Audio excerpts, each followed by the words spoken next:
मैं उस बनारस का पंडित हूँ जहाँ जाति के नाम पर नफरत नहीं। चौबे, उपाध्याय, दीक्षित, पाठक और त्रिगुणाइन ब्राह्मण, मैं मिश्रा हूँ।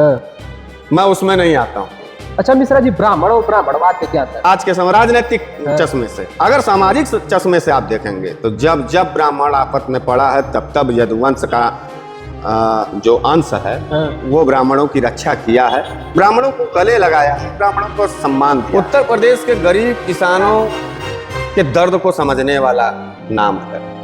नौजवान मरते हुए नौजवान, फांसी लगाते हुए नौजवान के लाशों का चीखती हुई आवाज अगर आप सुनना चाहते हैं तो वो अखिलेश यादव जी की आवाज में आप सुनिए। रोती हुई बहन बेटियां जब अपनी आबरू बचाने के लिए थानों पर चक्कर लगाती हैं और पुलिस उनके पीठों पर लाठी बाजती है तो उस लाठी को रोकने का नाम अखिलेश यादव है। हाँ, निश्चित रूप सर तो नहीं झुकाया शासन सत्ता के सामने, योगी जी के क्रूरता के सामने, योगी जी के तांडव के सामने, योगी जी के दमन के सामने वो सर झुका के गुलामी स्वीकार नहीं किया। वो दहाड़ते हुए अपने बदन से अपने रूह को लेके चले गए, इसलिए वो शेर की मौत मरे हैं और शेर की मौत मरना ही चाहिए। तो कायर की मौत अगर मुख्तार अंसारी मरते तो मुझे अच्छा ना लगता। शेर की तरह वो थे, शेर की तरह जिंदा थे और शेर की तरह ही वो मरे, इसलिए मैं सुकून में हूं कि मुख्तार अंसारी शेर था, है और है। अच्छा मिश्रा जी, संविधान रक्षक कौन? संविधान रक्षक अखिलेश यादव जी। तो फिर संविधान उठाने में इतना समय क्यों लग गया? भारत के काले खून की जो पैदाइश है वो गोडसे का पूजा करेगा। भारत का जो लाल रंग का लाल खून की पैदाइश है वो तिरंगे को पूजेगा, वो अंबेडकर को पूजेगा, वो संविधान को पूजेगा, वो कानून के साथ चले, वो महात्मा गांधी से प्यार करे। तो काला खून जो है, काली विचार, काली टोपी, काला खून, वो गोडसे का प्रतीक है। जब तुम्हारे ऊपर कोई आफत पड़े, जब तुम्हें डर लगने लगे इस प्रदेश में, जब तुम्हारे घरों पर खतरा आ जाए, जब तुम्हारा परिवार बिखरने के दौर पर आ जाए, एक बार अखिलेश यादव के दरवाजे पे जाए, देख लेना, अखिलेश यादव दौड़ के तुमको गले लगाएंगे और तुम्हारी रक्षा सुरक्षा करने में खुद को मिट्टी में जरूर मिला देंगे, लेकिन तुम्हें कुछ नहीं होने देंगे। उस तेवर और इसी स्वच्छ कामों का नाम है के लिए मैं पहलवान सो है। अच्छा मिश्रा जी, हरीश मिश्रा और बनारस वाले मिश्रा जी में क्या अंतर है? हरीश मिश्रा एक पारिवारिक व्यक्ति है जिसके पास एक छोटा परिवार। हरीश मिश्रा अपने परिवार के जीविकोपार्जन के लिए दिन रात मेहनत करता है, समाज में रहता है। हरीश मिश्रा अपने परिवार के लिए अनाज जुटाता है। हरीश मिश्रा अपने बच्चों का फीस जमा करता है, अपने घर का बिजली का बिल जमा करता है। हरीश मिश्रा अपने गांव गिराव खेती और किसानी की को करने के लिए जाना जाता है। लेकिन बनारस वाले मिश्रा जी एक विचार है, बनारस वाले मिश्रा जी एक बनारसियत है, बनारस वाले मिश्रा जी एक इंसानियत है। तो हरीश मिश्रा और बनारस वाले मिश्रा जी में जमीन आसमान का अंतर। मैं हरीश मिश्रा रात को 11 बजे से लेकर सवेरे 7 बजे तक रहता हूँ और सवेरे 7 बजे से लेकर के फिर रात को 11 बजे तक लगभग मैं बनारस वाले मिश्रा जी के भूमिका में रहता हूँ। बनारस वाले मिश्रा जी सरकार के धुर विरोधी होते हैं। बनारस वाले मिश्रा जी सड़कों की आवाज है। बनारस वाले मिश्रा जी गरीब किसान मजदूर बहू बेटी के आबरू के लिए लड़ते हुए, उनके स्वाभिमान के लिए लड़ते हुए एक छोटा सा चिंगारी। हरीश मिश्रा एक पारिवारिक आदमी। आप पंडित है, कौन से वाले? हम सेकुलर पंडित हैं, हम बनारसी पंडित हैं। बना हुआ रस, हमारे शहर हमारे मिट्टी का नाम बनारस, और मैं उस बनारस का पंडित हूं जहां जाति के नाम पर नफरत नहीं। मैं उस बनारस का पंडित हूं जहां धर्म के नाम पर मार काट नहीं।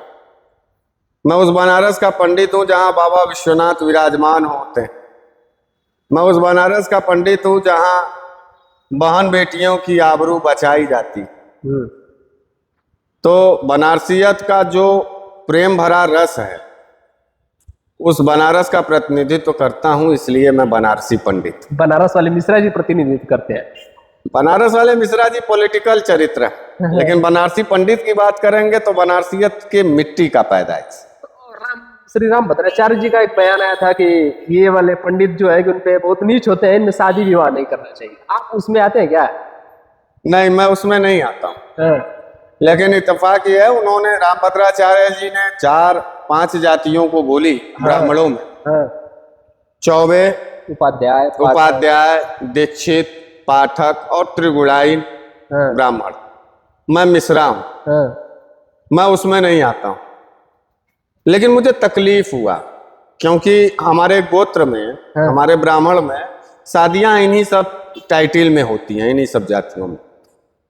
तो किसी के घर उपाध्याय की बेटी है तो किसी के घर मिश्रा जी की बेटी पाठक जी के यहाँ गई है, चौबे जी के यहाँ गई है, चौबे जी की बेटी हमारे के यहाँ, पाठक जी की बेटी हमारे के यहाँ। तो एक परिवार, एक समुदाय का एक सामंजस्य हमको बहुत बुरा लगा और हमने राम भद्राचार्य जी का इस पर तीखी आलोचना की। लेकिन मुझे अफसोस है कि जो खुद टाइटिल के उपाध्याय थे, हाँ। जिनकी जाति पाठक थी, जिनकी जाति चौबे थी, जिनकी जाति दीक्षित थी, वो अपने जाति के ऊपर हो रहे हमले और अपने जाति के ऊपर हो रहे जलालत के शब्दों पर एक रत्ती भी उनका आक्रोश नहीं था। उनका मजबूरी यह था कि वो भाजपाई थे, जाति बदनाम हो जाए, वो कलंकित हो जाएं, लेकिन भाजपा कलंकित नहीं होनी चाहिए। तो ऐसे लोगों के मुंह पर एक करारा तमाचा मारते हुए बनारस वाले मिश्रा जी ने इसका कड़ा विरोध किया और वो मैं जेल तक गया। हाँ। मैं जेल से बाहर आया और लगातार, देखिए ब्राह्मण वही है अच्छा जो दलित के लिए भी लड़े, जाति का कोई भी जाति वो वही अच्छा है जो दलित के लिए भी लड़े, मुसलमान के लिए भी लड़े, अगड़े के लिए भी लड़े, पिछड़े के लिए भी लड़े। मैं सबके लिए लड़ता रहता हूं, सबके लिए बोलता रहता हूं, सबके लिए मुकदमा झेलता हूं। और जब मेरी जाति के ऊपर अगर कोई भी व्यक्ति इस तरीके की अमर्यादित टिप्पणी करेगा, कलंकित करेगा और कोई भी ब्राह्मण के मुंह पर जाति के नाम पर थूकने का काम करेगा, तो मुझे यह लगता है कि मुझे उसका मुंह काला करना चाहिए। और मैं काफी गर्व महसूस करता हूं कि उन लाखों लाख उपाध्याय, दीक्षित, चौबे और पाठक से बेहतर बनारस वाले मिश्रा जी निकले। कम से कम अपनी जाति के ऊपर हो रहे हमले के खिलाफ तो बोले। अच्छा मिश्रा जी, ब्राह्मण और ब्राह्मणवाद में क्या अंतर? देखिए, ब्राह्मण मतलब ये तो लगता है कि सभी लोग धीरे धीरे जानते हैं ब्राह्मण क्या होता है, लेकिन ब्राह्मणवाद क्या होता है? देखिए, ब्राह्मण कोई जाति नहीं होती। ब्राह्मण किसी भी प्रकार की कोई जाति नहीं, पंडित कोई जाति नहीं। ब्राह्मण जो ब्रह्म के ज्ञान को अर्जित कर ले, जो सबसे प्यार करे, जो सबको रोजी रोटी देने का, आज के भाषा में समझा रहा हूं, शास्त्र के भाषा में नहीं समझा रहा। जो अपने भूखे रह करके आपके भूख को महसूस कर ले। ब्रह्म तत्व क्या है, ब्रह्म ज्ञान क्या है कि नजर आपके ऊपर गई और आपके सारे परेशानियों के निदान के लिए आपसे ज्यादा हम परेशान हो जाएं, उसी को ब्राह्मण कहते हैं। आपके भटकते हुए दिशा को एक लय दे दिया जाए, एक स्वर दे दिया जाए और एक रूपता दे दिया जाए, उसको ब्राह्मण कहते हैं। तो ये किसी जाति का काम नहीं, ये कोई भी व्यक्ति कर सकता है, लेकिन उसको ब्रह्म ज्ञान का तत्व होना चाहिए। हम अपने सनातन कर्मों के साथ साथ सामाजिक और राजनीतिक कर्मों को भी उत्कृष्ट रूप से कर पावे, उच्चतम और सर्वोत्तम रूप दे पावे उसको, वही ब्राह्मण है। जब ब्राह्मण और यादव का संबंध बड़ा पुराना चलता आ रहा है, ये मतलब आज का समय कैसा चल रहा है ब्राह्मण और यादव का संबंध? नहीं, आज भी वही।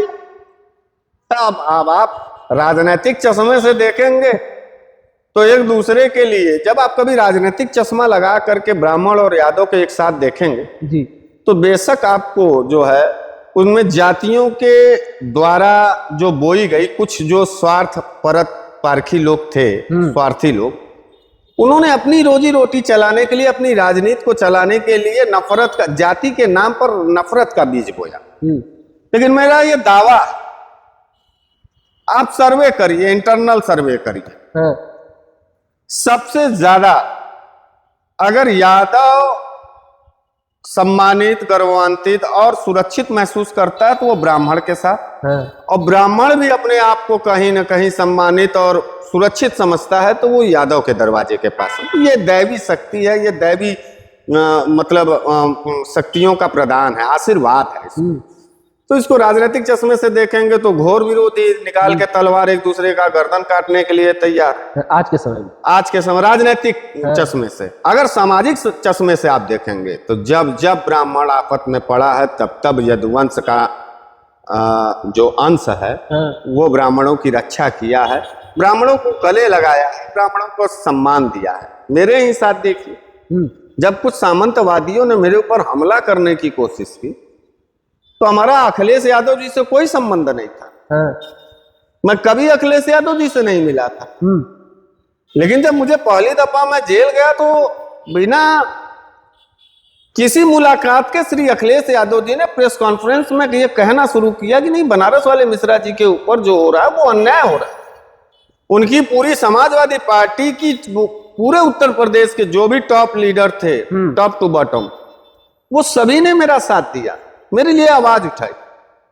तो जहां संबंध ना हो वैसे ब्राह्मण की रक्षा को करने के लिए जो यादव अपनी आवाज उठा दे, अपना गदा उठा ले, अपना मुट्ठी बांध ले, अपनी लाठी उठा ले, अपनी लाठी उठा ले, तो उस जज्बे का नाम है ब्राह्मण और यादव की एकता। उस दिल के करीब का एक बेहतरीन पहचान है यादव और ब्राह्मण का एक रिश्ता। अच्छा मिश्रा जी, वर्ण व्यवस्था को मानते हैं आप? देखिए, मानते तो नहीं है, लेकिन जो लिखा गया है पूर्वजों के आधार पर, देखिए भैया, हम वर्ण व्यवस्था इसलिए नहीं मान पाते हैं कि मैं बड़ा प्रैक्टिकल आदमी, मैं तर्क के आधार पर जीवन को जीता हूं। अस्पताल गए थे आपको यकीन नहीं होगा कि यही DLW में मेरे आंख के सामने, मैं सवेरे, हमारे कुछ दोस्त जाते हैं वहां घूमने टहलने, जैसे वॉकिंग, जॉगिंग और वॉकिंग कर, तो उनके साथ एक RSS के बहुत वरिष्ठ कार्यकर्ता घूम रहे थे, उनकी ग्रुप थी। वो दौड़ते दौड़ते उनको हार्ट अटैक आ गया। सभी उनके साथ के लोग खाली आनंद पानंद भागा दौड़ी एक उनके परिवार को फोन कर रहे थे। लेकिन मैंने देखा, हमको लोगों ने बताया, मैं अस्पताल में भी गया था उनसे मिलने, इसीलिए वो ना मुसलमानों से बहुत नफरत करते थे बहुत नफरत करते थे। RSS का एजेंडा, जो भाजपा का एजेंडा, ये देशद्रोही है, मुसलमान तो गद्दार है मुसलमान। लेकिन मैंने देखा कि अपने गाड़ी में सबसे पहले अगर किसी ने उनको अपने गोद में उठा करके गाड़ी में बैठा के अस्पताल ले जाकर भर्ती कराया तो वो एक मुसलमान। तो मैं कैसे मानूं जातिवाद है, धर्मवाद है? मैं अस्पताल में जाता हूं तो देखता हूं कि ब्राह्मण का खून चमार में चढ़ रहा है, चमार का किडनी जो है ठाकुर में लग रहा है, ठाकुर का खून उठ करके जो है जा रहा है मुसलमान में, मुसलमान का जो है कलेजा निकल करके किसी हिंदू में लग रहा है। तो हम कैसे माने? हम नहीं मान पाए। क्या उसको मानने के लिए जानते हैं क्या होना चाहिए? इसको मानने के लिए आपको हिमालय में घर बना लेना चाहिए फिर आपको यहाँ धरती पे नहीं रहने की जरूरत। और हम हिमालय के लोग नहीं, हम गृहस्थ आश्रम के लोग हैं और हम एक सामाजिक प्राणी। इसलिए आज के दौर में, इस तनाव और अभाव वाले दौर में, इस नफरत के दौर में, इस कलंक भरे भारतीय जनता पार्टी के सरकार में जीने के लिए अगर आप वर्ण व्यवस्था मानते हैं तो निश्चित रूप से आप तड़प करके मरेंगे, आपका कोई साथ देने वाला।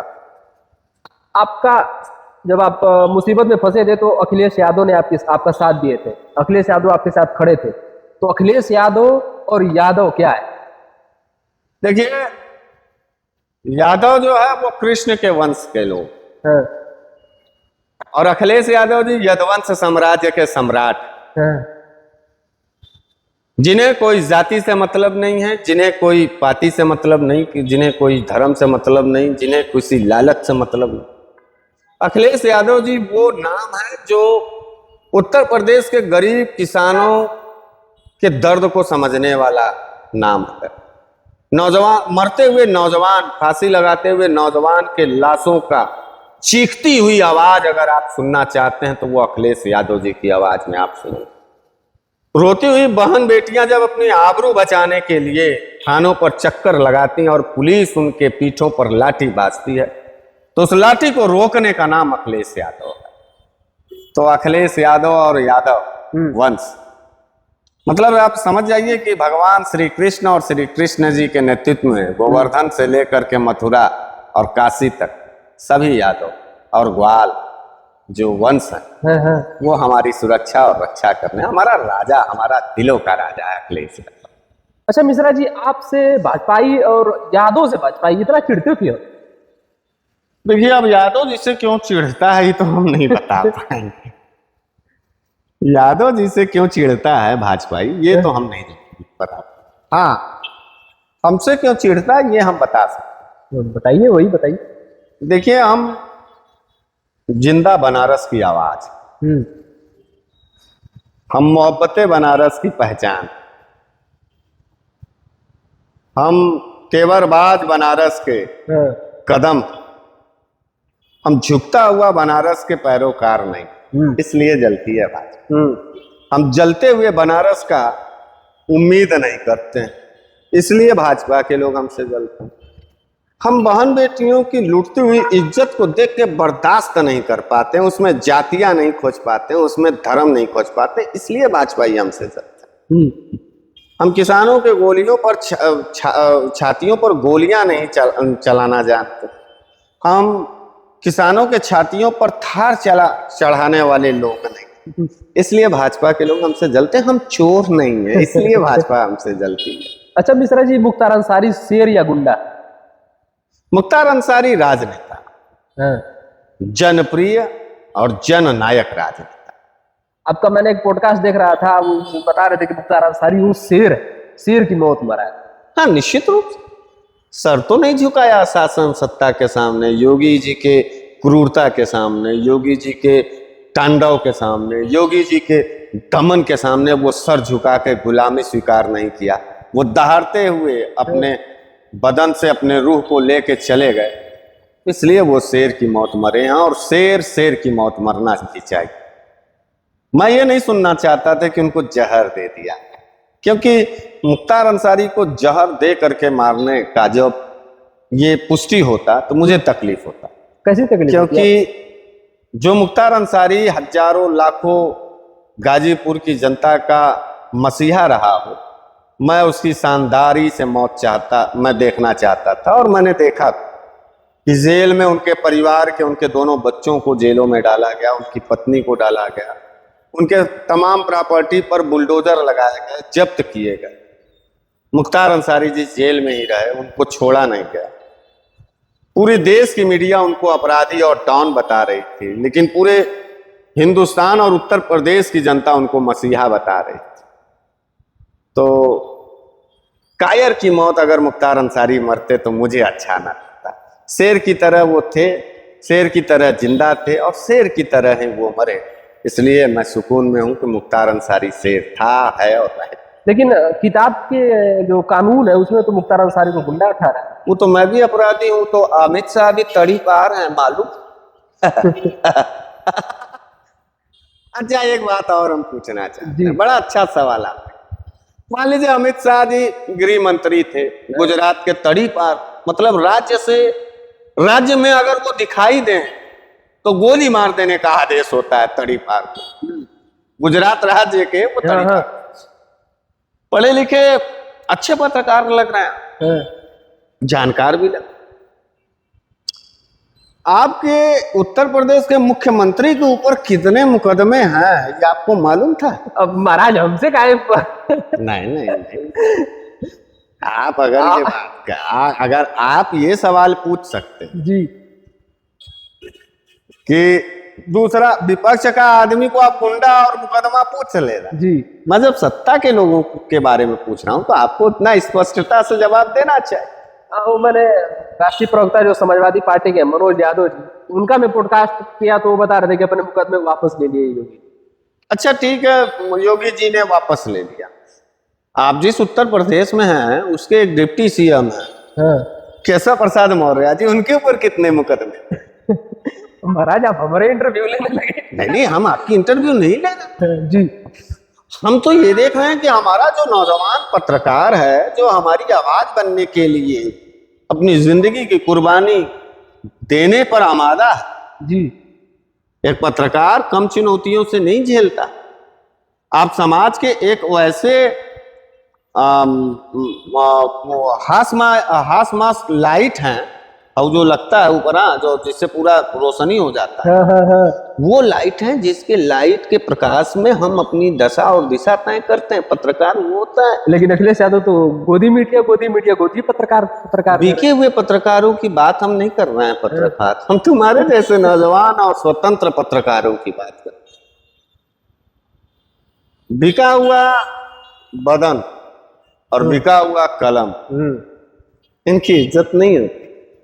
तुम बता दो, तुम बिका हुआ तुम्हारा कलम है या फिर टिका हुआ कलम? अरे अगर टिका हुआ कलम है तो तुम केशव प्रसाद मौर्य जी के मुकदमे की बात बता दो, हम लोग भी जानते। आपके योगी आदित्यनाथ जी के ऊपर मुकदमे थे और उनको भी अपराधी करार कर दिया गया था। हमारे अखिलेश यादव जी के ऊपर एक मुकदमा बताइए, जबकि वो उनसे सीनियर मुख्यमंत्री। बड़ा सोच समझ के जवाब देते हैं अखिलेश यादव जी, और आप भी बड़ा सोच समझ के जवाब दे रहे हैं। नहीं, मैं सोच समझ के नहीं देता हूं। मैंने आपको बताया ना, मैं तर्क के आधार पर कसौटी कसूंगा। मैं तो एक ऐसा समाजवादी पार्टी का कार्यकर्ता हूं, और या समाजवादी पार्टी के संस्कार के बारे में अगर आप कह सकें, तो हमारे समाजवादी पार्टी का एक भी छोटा कार्यकर्ता बड़े शान से अपने सवाल को ले जाकर के अखिलेश यादव जी का हाथ पकड़ करके उनसे पूछता है कि भैया ये काम है, इसको कर दो या क्या करना है। हम भारतीय जनता पार्टी के लोगों से पूछना चाहते हैं कि जिनको वोट देते हैं, क्या उसके नेता को वो इस तरीके से हाथ पकड़ करके खींच सकते हैं? अभी एक वीडियो वायरल हुई अखिलेश यादव जी का, वो गए थे बाहर कहीं, वहां एक कार्यकर्ता उनका हाथ पकड़ के खींच के किनारे ले गया और अपनी बात कहा, और अखिलेश यादव जी पूरी शालीनता से उसकी बात को सुना। हाँ। और एक सवाल हम और आपसे पूछना चाहते हैं, कर ही लीजिए हमारा एक पॉडकास्ट आज।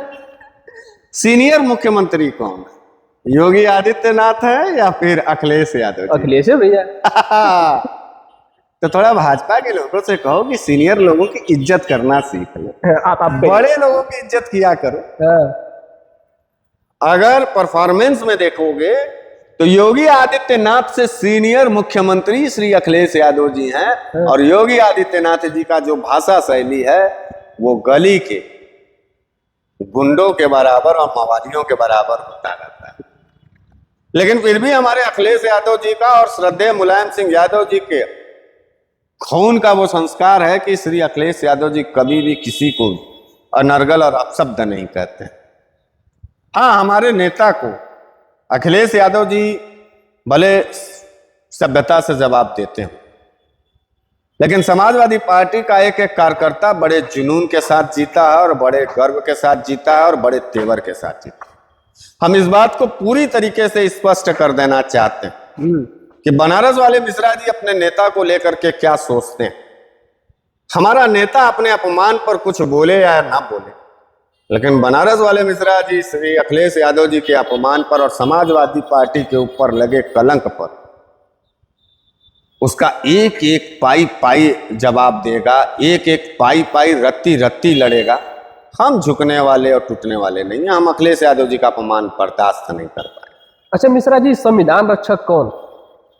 संविधान रक्षक अखिलेश यादव जी। तो फिर संविधान उठाने में इतना समय क्यों लग गया? संविधान, क्योंकि उनको ये लगा कि उनके पूर्वजों के द्वारा दिया गया जो संविधान है वो सुरक्षित है। उनको ये नहीं मालूम था।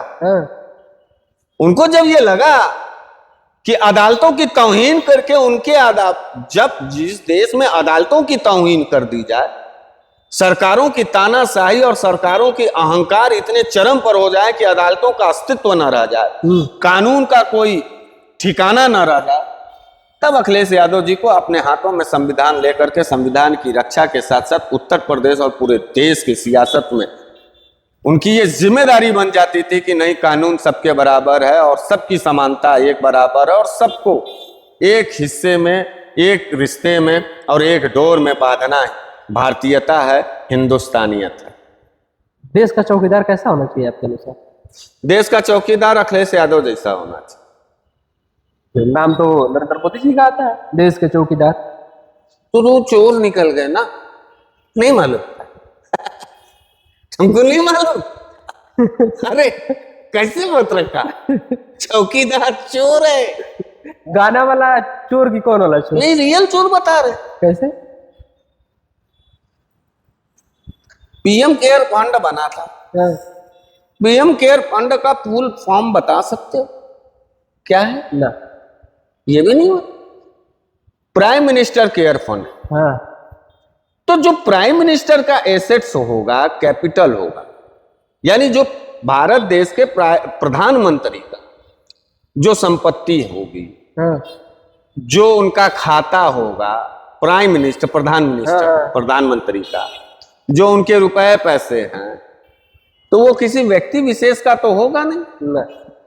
पीएम केयर फंड में पैसा लिया गया था हजारों करोड़ रुपए कोरोना के दौर में। आपको मालूम होना चाहिए, पीएम केयर फंड में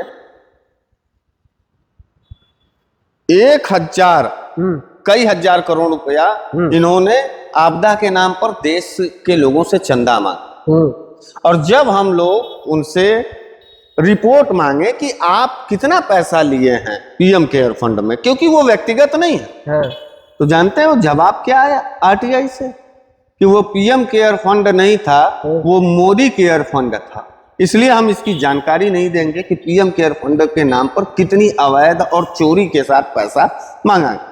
तो ये चोरी हुई। इलेक्ट्रोल बॉन्ड भी तो आया, फिर उसके बाद इलेक्ट्रोल बॉन्ड आए, फिर उसके बाद नोटबंदी हुई, फिर उसके बाद जो है तमाम विदेशी चंदे आए। तो पैसा, जीएसटी का पैसा, अनर्गल जीएसटी का पैसा हम भारतीयों के कलेजे से चूसा गया, लूटा गया। तो हम बताओ कैसे उस चौकीदार को चोर ना करें? और चोरी भी हो गया। राहुल गांधी अच्छा पर्चा लेके दौड़ रहे, बड़ा लेके दौड़े थे। हाँ, दौड़ रहे हैं, अभी भी दौड़ रहे हैं। कोई सुनने को तैयार इस देश में नहीं, क्योंकि उसका पुख्ता प्रमाण यह है कि क्योंकि चौकीदार ही चोर। साहब होता तो जवाब देता, मैं कोई चोरी नहीं करूंगा। और आप हमारे ऊपर आरोप लगाएंगे पत्रकार, हम आपके घरवा पे चढ़ कर करके आपका हथवा पकड़ के खींच के बाहर निकालेंगे और बोलेंगे कि बताओ कौन सा हिसाब चाहिए। ये पन्ना पन्ना का हिसाब है, ये रुपया रुपया पाई पाई है, बताओ कैसे चोर बोले। आप यादव वाली भाषा बोल रहे हैं। ये यादव वाली भाषा नहीं, ये ईमानदारों की भाषा है।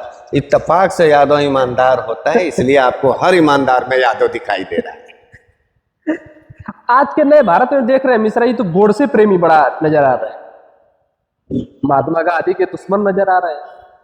भारत के काले खून की जो पैदाइश है वो गोडसे का पूजा करे। भारत का जो लाल रंग का, लाल खून की पैदाइश है, वो तिरंगे को पूजेगा, वो अंबेडकर को पूजेगा, वो संविधान को पूजेगा, वो कानून के साथ चले, वो महात्मा गांधी से प्यार करे। तो काला खून जो है, काली विचार, काली टोपी, काला खून, वो गोडसे का प्रतीक है। एक तरफ लाल रंग अगर क्रांति है, एक तरफ लाल रंग अगर समाजवादी है, एक तरफ लाल रंग की पहचान अगर अखिलेश यादव, तो दूसरी तरफ काली विचार का प्रतीक है गोडसे, काली टोपी का प्रतीक है आरएसएस, और काली नीयत का प्रत्यक्ष प्रमाण है भाजपा। तो काला बनाम लाल की लड़ाई है। हम उम्मीद करते हैं कि लाल हमेशा से जीता है और इस बार भी। आप आरएसएस के बड़ा सताए हुए लग रहे हैं। एक आरएसएस कैसा होता है? आरएसएस क्या है? आरएसएस अनरजिस्टर्ड एक ऑर्गेनाइजेशन है जिसका खुद का लाइसेंस नहीं है। आपको मालूम है आरएसएस का लाइसेंस नंबर मालूम है ना? ये नहीं है तो मालूम क्या है? और जो लोग, आप एक छोटा सा व्यापार करने जाएंगे ना भैया, दुकान खोलेंगे ना, तो आपके यहाँ सेल टैक्स के लोग 3 नंबर के लिए छापा मार देंगे कि लाइसेंस दिखाओ, कोई भी रजिस्ट्रेशन हो कि नहीं। अच्छा, अगर आप बिना रजिस्ट्रेशन कराए किसी चीज को संचालित करते हैं तो उसको क्या कहेंगे? वो तो अनलीगल अनलीगल हो गया, वो चोरी हो गई। तो चोरवा संगठन है जिसका रजिस्ट्रेशन नहीं। लेकिन वो तो बोलते हैं कि हमारा हम लोगों ने राष्ट्र हित के लिए बहुत योगदान दिए। क्या दिया? इसमें जो वो बोलते हैं कि जो जिला प्रचारक होता है वो अपना सब कुछ त्याग कर आता है। नरेंद्र मोदी जी के पास देख लीजिए, अपना सब कुछ त्याग के आए। योगी जी शादी नहीं की। अच्छा, एक योगी कैसा होना चाहिए महाराज जी? बड़ा आगे याद आ गया एक योगी। पहले तो एक बात हमसे हम एक सवाल और आपसे पूछे जी। चोर के परिवार को कभी देखे? किसी चोर का परिवार होता है? वो तो जब चढ़ता है तब पता चलता है। किसी डाकू के परिवार को देखे ना? कोई डाकू का परिवार बसता है? तो जब ना चोर का परिवार है ना डाकू का परिवार है और इन लोगों का भी परिवार नहीं है और देश की हालत $90 माने घट गई है, डॉलर बढ़ता चला जा रहा। हम भूखमरी और बेकारी के चरम पर हैं। हंगरी इंडेक्स में भारत एकदम टॉप पर आ गया, बेरोजगारी में टॉप पर आ गया। तो आप इनको क्या कहेंगे? और रही दूसरी बात, जब आपने पूछा कि एक योगी कैसा होना चाहिए, शांत स्वभाव, सरल वाक्य और दिल में सबके लिए प्यार, सबके लिए। इंसान हो तो इंसानी प्यार, जानवर हो तो बेजुबानी प्यार, आंखों में दर्द होना चाहिए, क्रूरता नहीं होनी चाहिए, दिल पत्थर नहीं होना चाहिए। और जिस योगी का दिल पत्थर है वो योगी नहीं, ठोगी। आज के समय को राम राज्य मानते हैं? नहीं। क्यों? ये राम राज्य नहीं। अयोध्या गए थे दर्शन करने? वो तो हमेशा जाते रहते हैं। फिर क्यों नहीं राम राज? तो यहाँ काशी जी का बाबा विश्वनाथ का मंदिर है, तो विश्वनाथ राज क्यों नहीं कर? भगवानों को भी बांटोगे क्या? तो वो तो चल ही रहा है। वो लोग बोलते हैं कि राम राज्य सही था, राम राज्य सही था। सही सही बताओ। मैं तो देखा नहीं। क्या तुमको नहीं लगता कि तुम या हम राम राज्य का जब शब्दों का उच्चारण करते हैं तो कहीं ना कहीं राम के कामों का मजाक बनाते हैं, उसका उपहास उड़ा रहे हैं। उतने बड़े मर्यादा पुरुषोत्तम के कामों पर, रामायण पर कलंक लगा रहे हैं। जब आप पूछ रहे हैं कि क्या उत्तर प्रदेश में राम राज चलता है, राम राज में किसी का घर राम जी ने तोड़वाया था? ना। राम राज में, राम जी के कार्यकाल में जब बहन बेटियों का बलात्कार होता था तो क्या उसके अपराधियों को माला पहनाया जाता था? ना। है, बोलो, तेज बोलो, हम सुनना चाहते हैं, हम सुनना चाहते हैं। ना ना, धनुष से मारी जाती थी। नहीं, हाँ या ना में जब ना ना। राम राज में गरीब किसानों और मजदूरों की जमीन छीनी जाती थी क्या? रामराज का मतलब है सब सुखी। क्या हो रहा उत्तर प्रदेश में? जमीनें छीनी जा रही हैं कि नहीं? दिल पर हाथ रख करके बताओ, तुमको राम की कसम। बहन बेटियां रो रही हैं कि नहीं?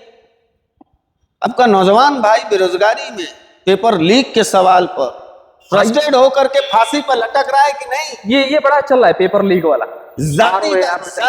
जाति का अहंकार सर पर चढ़ के बोल रहा है और दूसरे जाति के लोग मारे जा रहे हैं कि नहीं?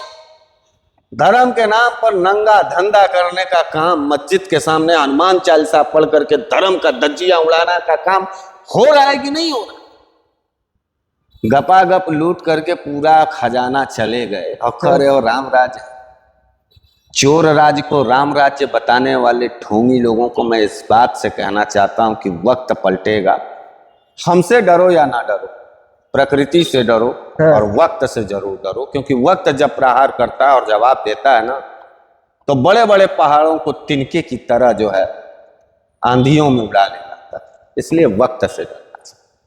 योगी और मोदी जी में दोनों में किसी को पसंद करना होता, किसको पसंद करेंगे? हम दोनों को नहीं पसंद करेंगे बाबू, हम मर जाना पसंद करेंगे लेकिन इस ऑप्शन पर हमको इसमें एक सी ऑप्शन भी दे दो कि आपका पसंद कौन, मोदी, योगी, मैं तो सी ऑप्शन में ये रहेगा, अखिलेश और तेजस्वी।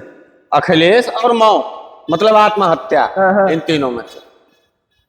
तो अगर आप सी ऑप्शन हटा देंगे तो हम मौत पसंद करेंगे, लेकिन योगी और मोदी को नहीं पसंद। हम अखिलेश यादव को पसंद करते हैं और या तो फिर अपने मौत को पसंद करें। इन दोनों शब्दों के बीच में और तीसरा कोई स्थान ले ही नहीं सकता। अच्छा मिश्रा जी, जो बीजेपी चलती है एक कीवर्ड पे चलती है, जो बिहार में चला था कि जंगल राज, वो अपने चुनाव से पहले एक ऐसा कीवर्ड लाती है जैसे पूरा माहौल चलता है चुनाव के समय जंगल राज जैसे बिहार में चला था। आपको लगता है कि माहौल से चुनाव जीता जा रहा है? तो मैं जो पूछ रहा हूँ, लेकिन समाजवादी पार्टी ऐसा कुछ क्यों नहीं लाते कीवर्ड या फिर कुछ ऐसा माहौल की जैसे? अरे हम तो लाए तो हैं, समाजवादी पार्टी लाई तो है, पीडीए। अब लाओ, क्यों घबरा गए पीडीए से? क्यों घबरा गए पीडीए से?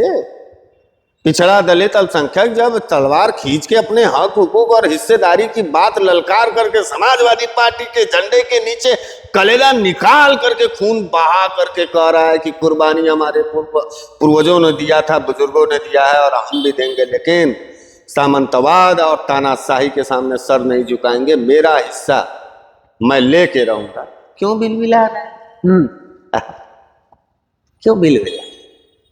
तुम्हारी तड़प ही बता रही है कि तुम चोर हो चुके, तुम बिक चुके। और इशारे पे नाचने वाले बंदरों से कभी भी शेर के कोख के बच्चे डरते नहीं। अच्छा, अखिलेश यादव कैसे है? बहुत बेहतरीन इंसान है। थोड़ा बताइए, हमसे मिले नहीं है? नहीं मिले ना। कैसे बताएं तुमको? किस भगवान को मानते हो? बजरंगबली, एक पहलवान बजरंगबली को मानता हूं। बहुत अच्छा नाम भी। तो संकट मोचन अखिलेश यादव जी के ही रूप में देख सकते। जब तुम्हारे ऊपर कोई आफत पड़े, जब तुम्हें डर लगने लगे इस प्रदेश में, जब तुम्हारे घरों पर खतरा आ जाए, जब तुम्हारा परिवार बिखरने के दौर पर आ जाए, एक बार अखिलेश यादव के दरवाजे पे जाए, देख लेना, अखिलेश यादव दौड़ के तुमको गले लगाएंगे और तुम्हारी रक्षा सुरक्षा करने में खुद को मिट्टी में जरूर मिला देंगे, लेकिन तुम्हें कुछ नहीं होने देंगे। उस तेवर और इसी स्वच्छ कामों का नाम है अखिलेश। मिश्रा जी का बहुत बहुत धन्यवाद। कुछ कहना चाहेंगे मिश्रा जी आप हमारे नए दर्शकों के लिए? मैं पहलवान शो है और मैं पहलवान शो में सबसे पहले अपने देश के पहलवानों को, खिलाड़ियों को और जज्बाती नौजवानों को क्रांतिकारी सलाम करता हूं। देखिए, ये देश बहुत संकट में है। राजनीति की बातें अलग होती हैं, लेकिन मैं जानता हूं कि जब आप सड़कों पर निकलेंगे, जब घरों से बाहर आप निकलते हो, जब आप गांव गिराव, खेत खलिहान, चट्टी चौराहों पर जाते होंगे, तो निश्चित रूप से जहन का एक ऐसा कोना जरूर होगा जो चीख चीख के ये कहता होगा कि भाजपा भारत का सबसे बड़ा दुश्मन। इसलिए भाजपा के साथ कभी हाथ मत मिलाइएगा, मर जाइएगा, भाजपा को वोट मत कीजिएगा। बहुत